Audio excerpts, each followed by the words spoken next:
예전에 떠돌던 얘기로 현재 이제 삼성중공업과 대우조선해양은 경남 거제도에 있는데요. 당시에는 정말 거제도 길에 지나가는 개들도 10,000원짜리를 물고 다닌다고 할 정도로 조선업이 있는 도시는 정말 엄청난 부자 도시였습니다.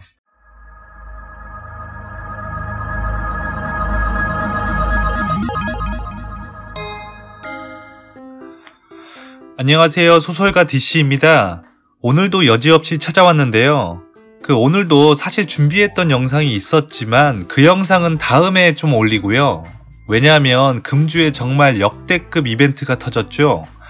최근 진행 중인 이제 게임회사 넥슨 인수권 못지않은 메가톤급 M&A, 바로 현대중공업이 대우조선해양을 인수한다라는 뉴스였습니다. 사실 시장에서는 재작년부터 찌라시 비슷하게 나오긴 했었던 것도 사실이었습니다. 하지만 그건 찌라시였고 이번에는 공식 발표를 하게 된 거죠. 정말 뉴스가 나오고 이제 공식 발표가 나오면서 정말 시장이 떠들썩했었는데요. 한때 재계 3위였던 대우그룹이 이제 20년 전 해체한 이후로 이제 분할 기업들, 이제 대우의 잔재들이라고 표현하면 좀 그렇긴 한데 어쨌거나 이제 그 분할 기업들이 아직도 많은데요. 대우조선해양은 그러한 기업 중 하나인데 현재 대우조선해양의 최대 주주는 모두 잘 아시다시피 한국산업은행입니다. 이제 그러다 보니까 직원들 월급 및 상여금을 이제 세금으로 충당한다고 이제 사람들의 말들이 좀 많았죠. 대우조선해양의 노조가 임금 인상을 요구하면서 이제 파업한다고 하면 이제 그 파업 뉴스 밑에 엄청나게 이제 네거티브한 댓글들이 달리는 것들 다들 보셨잖아요. 여튼간에 이제 그 대우의 잔재들 중 이제 하나인 대우조선 해양을 산업은행이 이제 민간 기업에 판다라는 겁니다. 즉 이제 대우조선해양은 20년 만에 새 주인을 찾는 격인데요. 사실 아직 인수합병 이제 MOU, 즉 구속력이 없는 투자에 관한 합의사항을 명시한 양해의 각서만 작성한 상태라서 어떻게 흘러갈지는 모르겠지만 대우조선해양 매각이 급물살을 탄 것은 사실입니다. MOU 얘기가 잠깐 나와서 그런데 우리 코스닥의 작전 개잡주들이 이제 흔히 기술협약 또는 판매 수출 MOU를 맺었다 이런 식으로 찌라시들을 잘 뿌리는데, 만약에 형님 누님들이 이제 이런 공시를 보셨다고 하신다면 이제 반찬값만 먹고 잘 빠지셔야 됩니다. MOU는 법적 구속력이 없기 때문에 이제 거래가 완전 체결되기 어렵고, 사실 MOU를 맺어도 이제 계약이 틀어지는 경우가 많죠. 그래서 이제 보통 MOU 뉴스를 띄우면 이제 주가가 똥침의 형태라고 보통 얘기하는데 이제 피레침의 형태로 위로 치고 내려오는 경우가 많았죠, 역사적으로. 어쨌거나 이제 얘기를 계속 이어나가 보면 현대중공업, 대우조선해양, 산업은행 등 여러 이익 집단들의 인수 합병판에서 벌어지는 각종 암투와 전략 그리고 진행 상황 등을 이제 살펴볼 건데요. 바로 내용을 치고 들어가기보다는 이번 영상은 이왕 조선업에 대해서 썰을 풀 거니까 전반적인 조선 산업 동향, 거시적인 부분도 한번 짚고 넘어가는 영상이 좀 될 것 같습니다. 조선업종이 또 우리나라의 대표적인 기간 산업이고, 특히 주식 투자를 할 때 이제 차트론이 잘 적용되는 관성이 있는, 그러니까 이제 주가가 진행되어 온 흐름으로 계속 움직이려 하는 그런 종목들 중 대표적으로 볼 수 있다 보니까 조선 산업 동향을 이제 전체적으로 훑어보다 보면 이제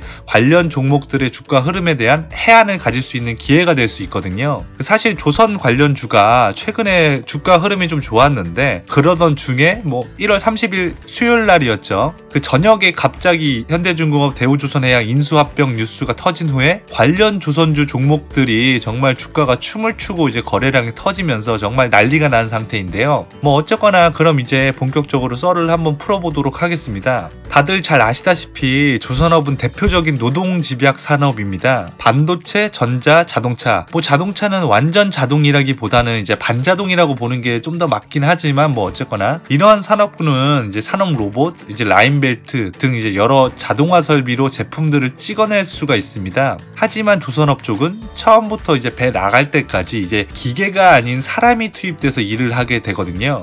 일부 강제절단 머신이라든가 이제 선박 블록 등을 이동시키는 크레인이라든가 이제 일부 기계를 사용하긴 하지만 최종 제품, 조선업에서는 이제 배가 되겠죠.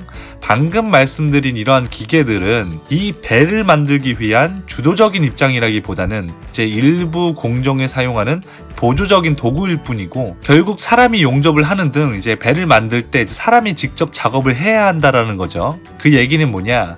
결국에는 인건비가 제품가를 결정한다라는 겁니다. 배, 즉 이제 최종 제품, 이 단가를 결정하는데 인건비가 엄청나게 좌지우지한다는 거예요. 역사적으로 한번 살펴보면 이제 2차 세계대전 이후 강대국들은 조선업을 전략적으로 육성했었습니다. 미국, 독일, 영국, 프랑스, 일본 등 산업 기술이 뛰어난 국가들이 조선업에서도 먼저 두각을 보이고 치고 나갔었거든요. 그런데 지금 세계 조선소 순위를 한 줄로 세워보면 어떨까요? 한국, 중국, 일본 순위잖아요. 예전에 조선업을 앞에서 이끌어 나가던 유럽 국가들이 순위에 보이시나요?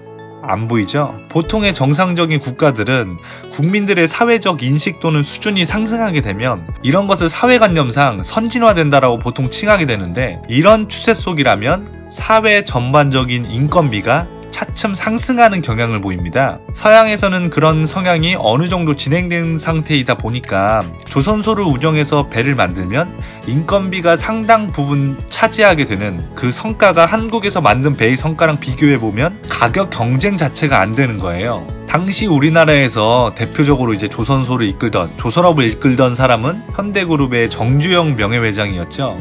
지금이랑 비교하면 인건비가 이제 말도 안 되게 적었던 시절이죠.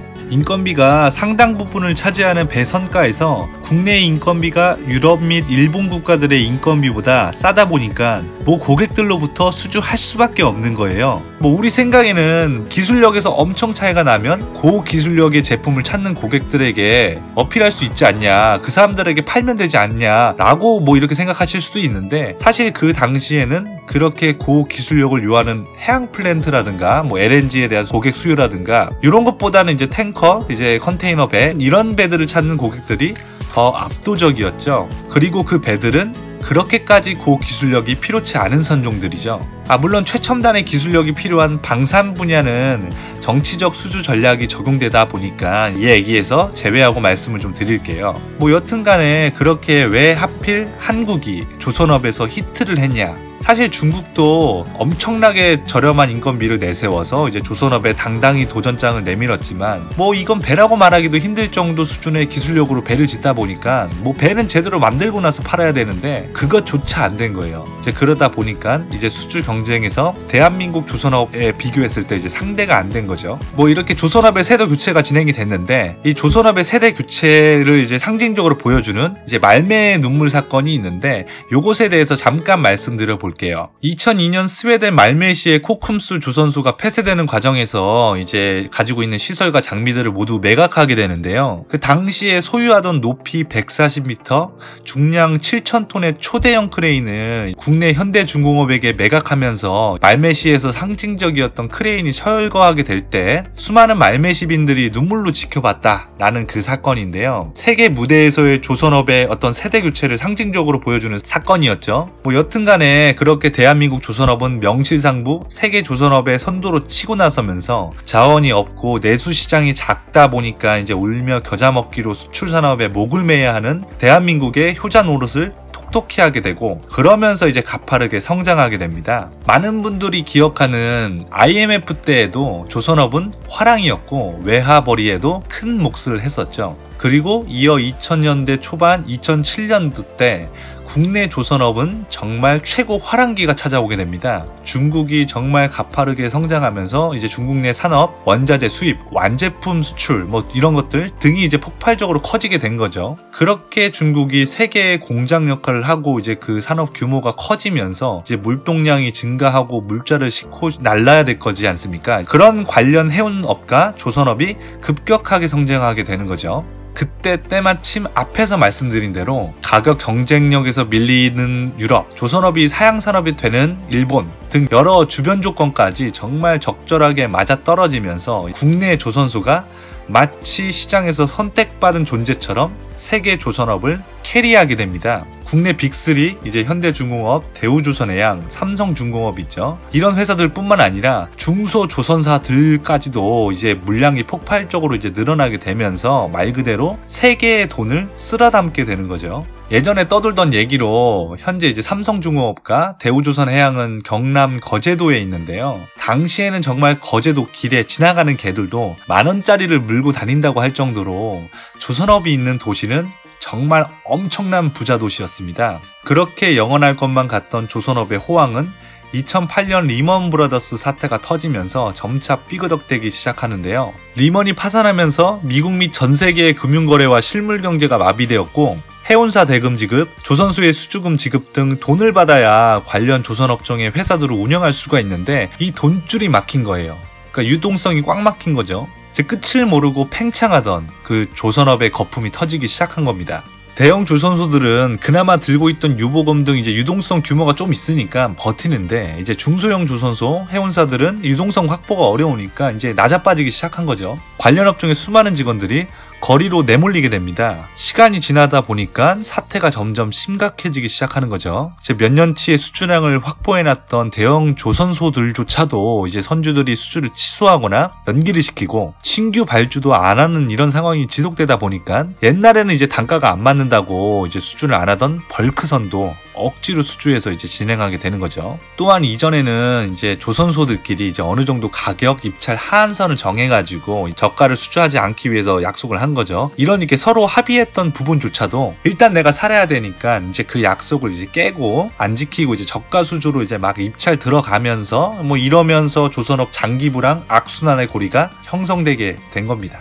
이제 슬슬 대형 조선소들도 이제 흔들리기 시작하는 거죠. 그러니까 이제 아차 싶은 대형 조선소들이 생존을 위한 전략을 구상하게 됩니다. 그게 뭐냐? 사업을 고안할 당시에는 새로운 먹거리로 생각을 해서 이제 야심차게 시작을 했는데 뭐 지금 결과론적인 얘기지만 결국에는 그 피해가 부메랑처럼 돌아와서 이제 때려맞게 되면서 이제 조선소들의 아킬레스건이 된 그것은 바로 말씀드리기는 영상 시간 관계상 어려울 것 같고요. 세계 1위 자리를 언제까지고 굳건하게 지킬 것만 같았던 국내 조선업이 폭망하게 된 가장 결정적인 계기와 바닥을 치고 반등하는 현재 조선업에 대한 그 주가 부양을 위한 기관 언론들의 플레이가 아닌 실제 팩트들, 그리고 제가 사실 이 영상을 만들게 된 가장 결정적인 계기가 된 현대중공업의 대우조선해양 인수 얘기까지 오늘 영상보다 더 재밌는 썰들을 이어서 진행할 예정이니까요. 조선업에 대한 히스토리, 현재 벌어지는 일들을 분석해서 미래의 일을 예측할 수 있다면 덤으로 관련 조선주 종목들에 대한 해안 동안 생길 수가 있겠죠.